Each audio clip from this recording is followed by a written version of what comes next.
Assalomu alaykum hurmatli televizor ko'ruvchilar. Ko'rayotganinglar Uyg'ur radio televiziyasi Vatanga nazar programmasi. Men program riyosatchisi Abdusalom Niyoz Uyg'ur. Bu program orqali sizlar bilan yana yuz ko'rishganligimdan intayin xursandman. 3 dekabr Amerika Avam palatasida Uyg'ur kishilik huquq qonunining ma'qullanishi Xitoyni qattiq sarosimga soldi. Bilet tashlash oxirlashib yarim soat o'tmasdan Xitoy bayonotchisi Hua Chunying norozilik bayonot e'lon qilgandan boshlab Xitoyning barliq cho'ng kichik matbuot axborotlari bas-basda bayonot e'lon qilishdi. Bu qonun loyihasining rasmiy qonun bo'lib turg'izilib yo'lga qo'yilishiga to'sqinlik qilish uchun Xitoyning umumyuzlik hujumga o'tganligi ma'lum.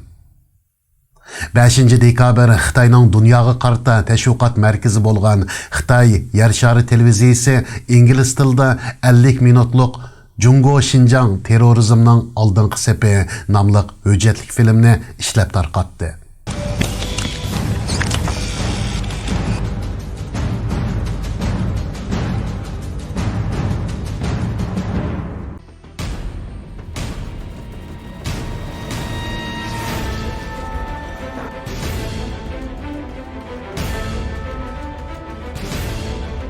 Bu filmda Sharqiy Turkistonliklar Kompartiyaning yetakchiligida baxtiyor va ozodi yashayotgan mezgillarda atalmış terrorchilar va asabiylarning ularning barliq xushalligini nabud qilib, insoniyatga ofat elib kelganligini, Xitoyning bu joyda qo'llanayotgan siyosatining taraqqiyot va tinchlik uchun ekanligini, G'arbning qo'sh o'lchamlik siyosat qo'llanib, Xitoyni tanqid qilib kelganligini tafsili tunishtirgan.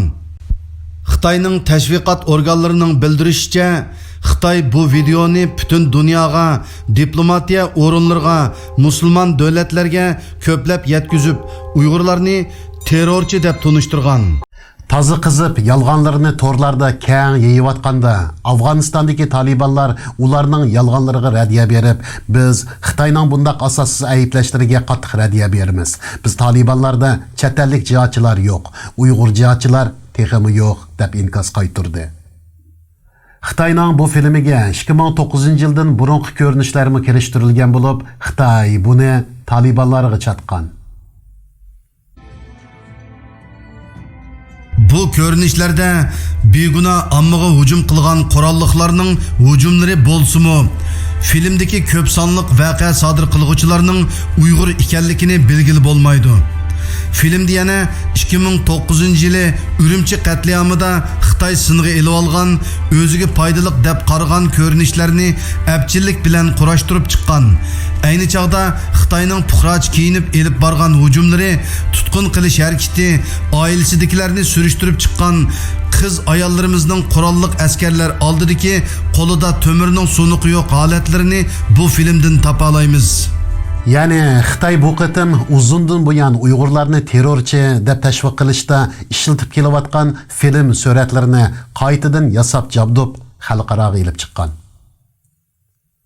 Bu film ko'rguvchilarni bir necha nafar Uyg'urni terrorchi ekan degan xiyolga keltirgan taqdirdimi, Xitoy hukumatining bir qancha odamning ilib borgan hujumlarini bahona qilib, millionlagan odamlarni jazolash, lagerlarga solab qiyin qistoqqa ilish, sebepsiz hüküm çıkarıp türmelerge taşlaş, Uygur ayallarga Xitoy erlerini qarançuqluqqa qo'yish, Uygurlarning öyleriga kirib, ularning nomusini dafsanda qilish qatorliq sanab tugatkisiz inson qilipidan chiqqan jinoyatlarni yepishga yetmaydi. Xitoyning jinining baricha ko'z bo'yamchilik qilib Uyg'urlarni terrorchi qilib ko'rsatib, ularni dunyodan yo'qotib, Sharq Turkistondan iborat bu munbat zaminni biroqli yutilish hilisini butun dunyo tunib yetdi. Xitoydan oldigan manfaat uchun uning dumqini chelayotganlar manfaat to'xtab qolgandan keyin haqiqiy yuzini hamon oshkorlaydi.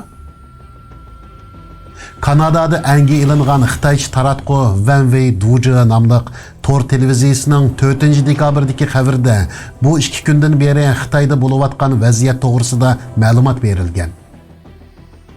3 dekabr Amerika Avam Palatasıdan ötken Uyghur Kişilik Hukuk Kanun layihəsiga Xitayning qattiq norozilik bildirib, Amerika bunun üçün bedel төлeydi deb təhdid salğanlığı bayan qılınğan. ularning yaqinda egallashicha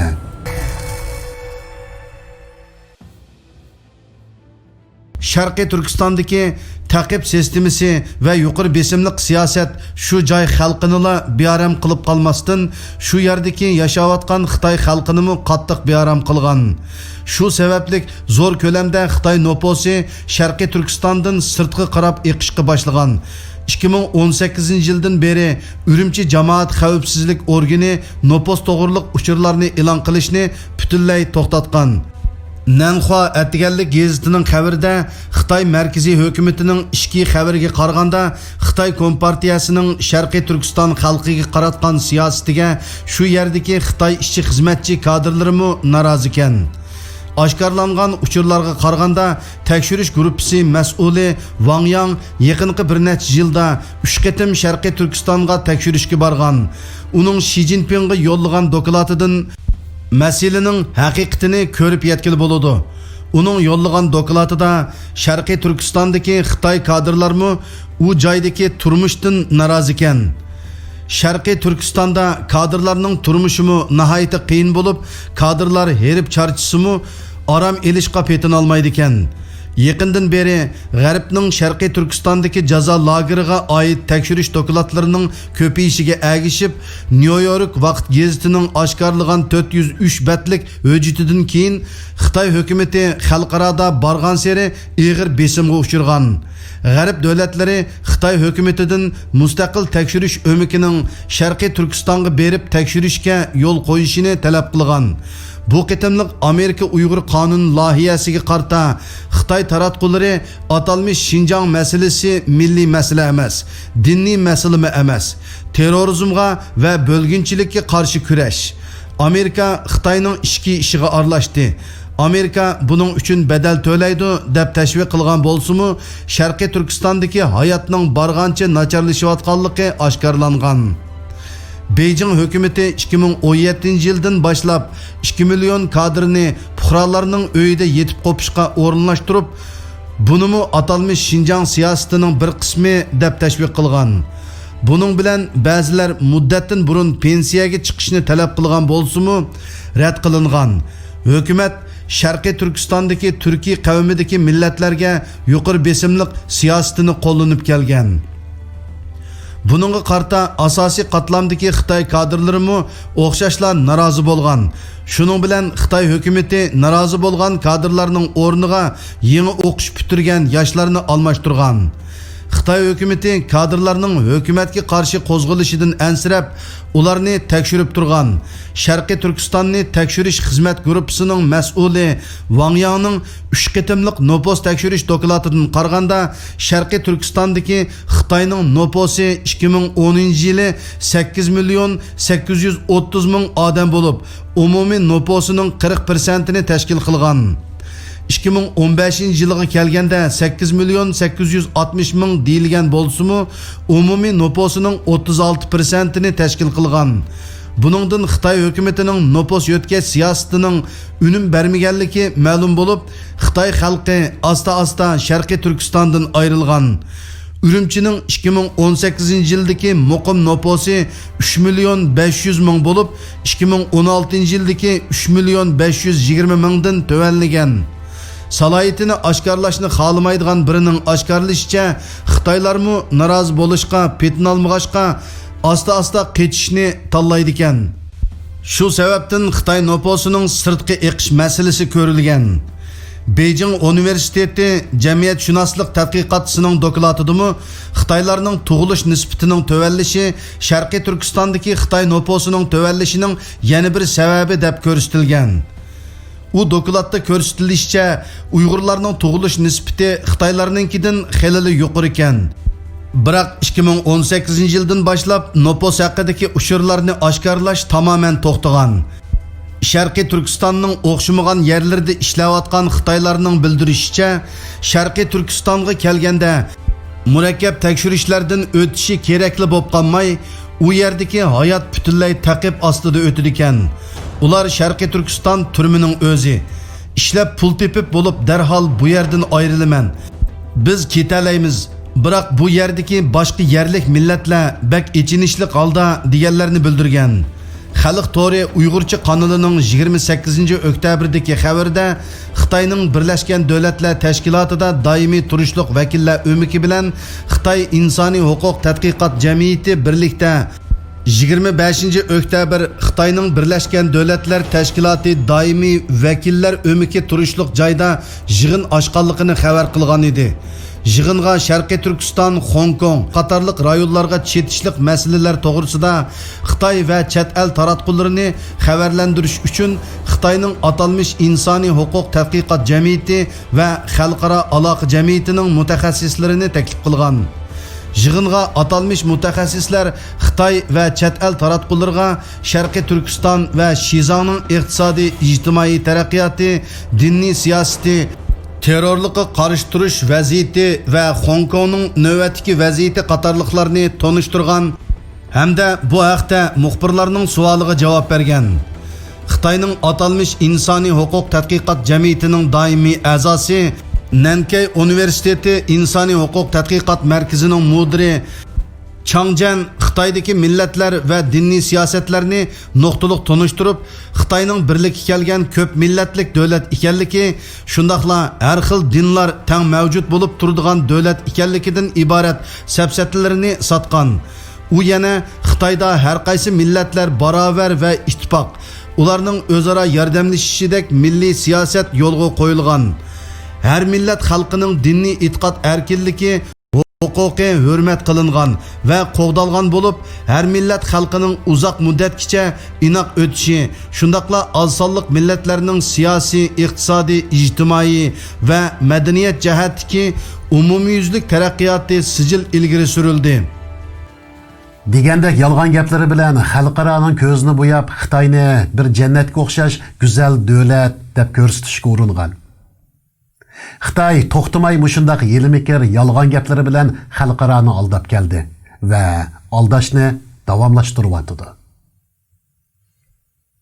Xitoy taratqularida Şinjan'a kelsanglar bekorlik uy 50 mo yer berdi. Şinjan yaxshi joy, kelishni xohlaydiganlar men bilan aloqalashinglar deb tashviq qilayotgan videolik ko'rinishlar doim uchrab turdi. Xitoy Sharq Turkistonga Xitoy fuqarolarini to'kmi qilishni planlab shuncha tirishchanlik ko'rsatgan bo'lsa-mu, Sharq Turkistonda qilayotgan razilliklarni yushirib qola olmagach, Xitoy fuqarolari Sharq Turkistonga berishni xohlamagan. Aldınıp barganlarmı pulunun tip bulup derhal qeşishning qo'yiga tushgan. Xitoy fuqarolari burundan Xitoy hukumatining pul topganlarning pulini bir kechida yo'qilan bahona sabablar bilan musodir qilib, pul egisini ko'zdan yo'qitib kelganligini bilgach, pul topgan boylarning hammasi boyliqlarini chet elga saqlashga odatlangan. Bu qitim Amerika Avam Palatasidan o'tgan Uyg'ur kishilik huquq qonun loyihasi texi rasmiy qonun bo'lib turg'izilmagan bo'lsa-mu, Sharq Turkistonda Uyg'urlarni sho'rayotgan qonxo'r kadrlar va bu jinoyatga chetishliq Xitoydagi cho'ng kichik amaldorlar Sharq Turkistonda tijorat qilayotgan Uyg'urlarni bostirishda ma'lum nisbatda to'kpisi bo'lgan tijoratchi Xitoylar chet elga qichish yo'lining to'silib qilishidan ansirishib, hammasi birdek sarosimga tushishgan. Ularning suv kelgicha to'g'an sal deb bu qonun loyihasi rasmiy qonun bo'lib yo'li qo'yilishdan avval Sharq Turkistondan ayrilish uchun pitiravatganligini bu xabardan aniq ko'rib olamiz. Bu xabarda Sharq Turkistonga oid yana bir uchur oshkorlangan bo'lib, Sharq Turkistondagi Xitoy fuqarolarining 2018-yildagi nupusi 8.860.000 deyilgan. Hamda Xitoy fuqarolarini to'kmi qilish mag'lub bo'lib, bu harakatini to'xtatganligini ilgari surgan. Yaqinda Xitoy bayonotchisi Geng Shuang ikki qatimliq bayonotida 25 million Sharq Turkiston xalqi degan iborani ishlatdi. Xitoy hukumati 2019-yillik chet elga tarqatgan Sharq Turkistonni tunishtirish buyumlariga bo'lsa, Uyg'urlarning nupusini 7.210.000 deb yozdi. 25 milyonning 36% 9 milyon bo'ladi. Bu Sharq Turkistondagi Xitoy nupusining yanada mushu 9 milyon atrofida ekanligini isbotlaydi. Diqqat qiladigan bo'lsak, xabarda osonliq millatlarning nupusining eshishi Xitoylarnikidan zo'r darajada ko'p degan iborani ishlatgan. Biz Xitoy hukumatining Uyg'urlarning nupusini 2011-yildan keyin rasmiy shaklda e'lon qilib boqmaganligini bilamiz. Hozir Sharq Turkistonda Xitoy e'lon qilayotgan 25 million nüfusning zodi qanchiligi bor. Qanchalik nüfusning soni bor, amaliyotda yo'q ekanligi biz uchun bir sir bo'lmoqda. Xitoy o'ltirib yo'qotgan odamlarning o'rniga akilib to'liqlashni planlagan shu nüfusni to'liqlashga amal qila olmagach, Xitoy hukumatining nurg'un tarafdan mizi chuvilayotganligi ma'lum bo'lyapti. Xitoy hukumati Uyg'urlarni yo'qotish to'g'riliq bir qancha jihatdan plan tuzib ijro qilgan bo'lsa-mu, Uyg'urlarni keng ko'lamda tutib, qirg'inchilik elib bag'indan boshqa Sharq Turkistonda elib borgan jinoyatlarni yoshirish planining amalga oshmaganligini, qilmishlarini yoshirishga amal qilolmayotganligini ko'rib turibmiz. Xitoy tarixida ma'lum bir rayonning aholisini qirib tugitib o'tib, aholi ko'chirib kelib izni yo'qotish tajribasi bor bo'lsa-mu, bu qatam Xitoyning bu tajribasi qarg'i kelmay qoldi. Chunki xalqaro jamiyat madaniylashishga yuzlangan 21-asr o'tmishdagi bu xil vahshiylikning qayta takrorlanishiga fursat bermaydiganligini Xitoyga bildirib qo'ydi.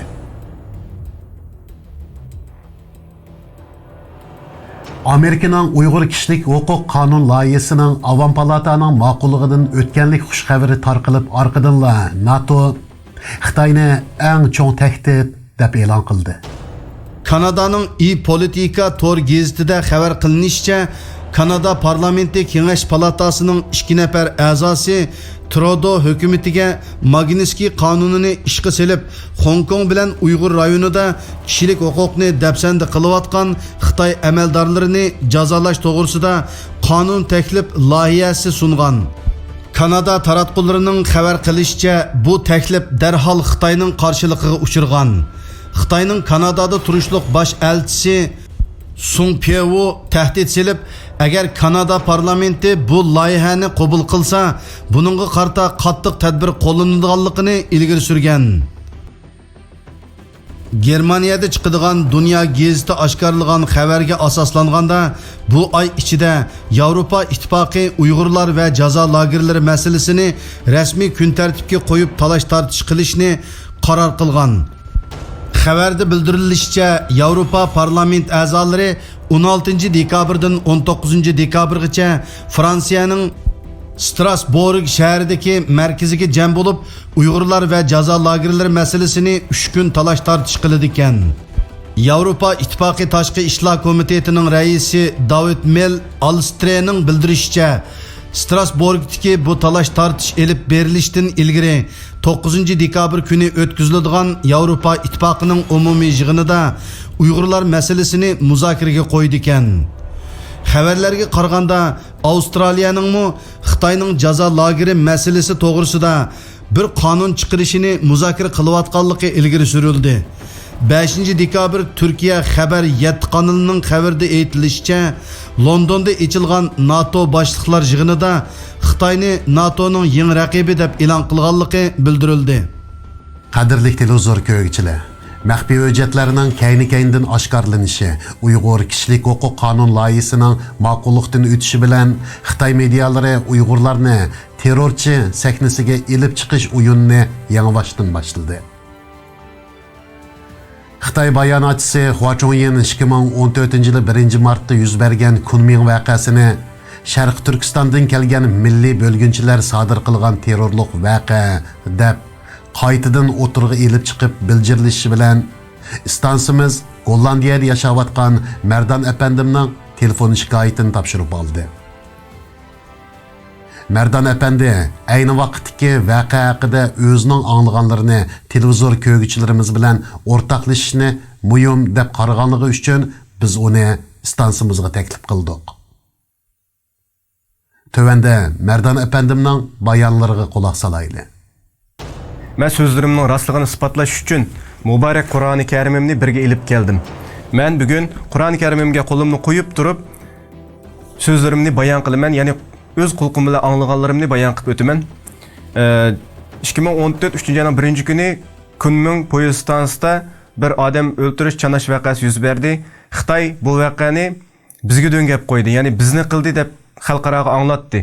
Lekin shu yerda shu poyezd stansiyasida turib, bütün ahvolni o'z ko'zi bilan ko'rgan, shohid bo'lgan mening bir Xitoy sabdishim, ya'ni biz birga hüner öğrengen uzun yıllık Xitay sebdişim öz ağzı bilen bana dep berdiki bu Xitay o Kunming poyezd stansiyasida remontxona açılgan bulup o günü keşte poyezd stansiyasiga chiqib o'ltirib ya'ni sayli qilib o'ltirgan shu o'ltirgan vaqtda bu odam o'ltirish chanash voqeasi yuz bergan bu yaqin oraliqdan ko'rgan u odam o'ltirgan jinoyatchilarning hammasining Xitoy ekanligini o'z ko'zi bilan ko'rgan u ishlarni bizning qilmaganligimizni Xitoylarning qilganligini keyin bizga do'ngab qo'yilganligini menga deb berdi men bu Xitoydan o'z qo'lim bilan anglaganlarimni Qur'oni Karimni tutib turib dunyoga anglatyapman dunyoninki Xitoylarning bizga terrorchi deb qilgan tuhmatlarga ishonmasligini chin ko'nglimda umid qilaman. Yuqorida Mardan apandim Kunming voqeasini o'z ko'zi bilan ko'rgan bir Xitoy shohidning o'zi bilan qilgan suhbatini bayon qilib o'tdi. Gerçi bu bayanның chinligini isbotlashga amalsiz bo'lsaqmi, ammo u bir musulmon bo'lish salohiyati bilan dinimizning ahkomi bo'lgan Qur'onni tutib turib anglaganlarini bayon qilib o'tdi. Balkim Mardan bayonlarni dalil isbot bilan ta'minlash mumkinchiligi bo'lmaganligi uchun dunyoning diqqatini torta olmasligi mumkin. Ammo har qanday bir dinga e'tiqod qilguvchi o'zining samoviy kitobini qo'liga ilib, Tangrining nomini tilga ilib turib aytgan so'zlarining rostligiga ishindi. Chunki din yolg'on so'zlash, yolg'on guvohlik berishga yo'l qo'ymaydi. Biz yolg'onchilikning gunoh ekanligini biladigan har qanday bir dinga e'tiqod qilguvchi yuqorqi bayonlarning rostligiga ishonadi deb qaraymiz.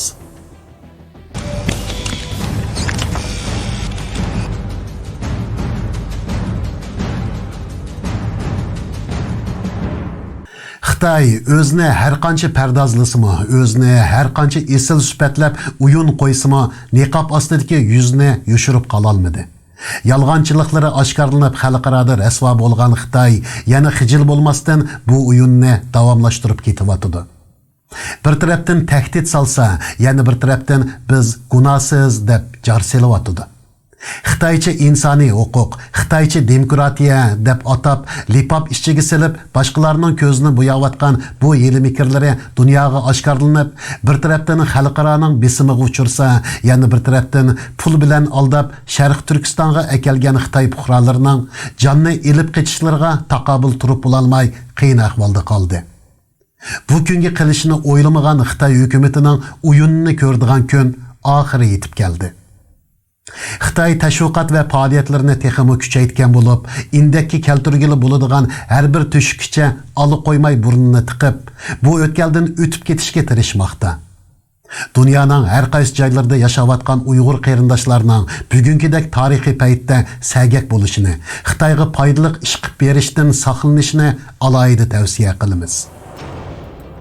Hürmetli televizor köygüçiler, bugünkü programımız muşiyada ahırlaştı. Keyingi son programımızda görüşkice xushvaq bulunlar. Xayr xo'sh.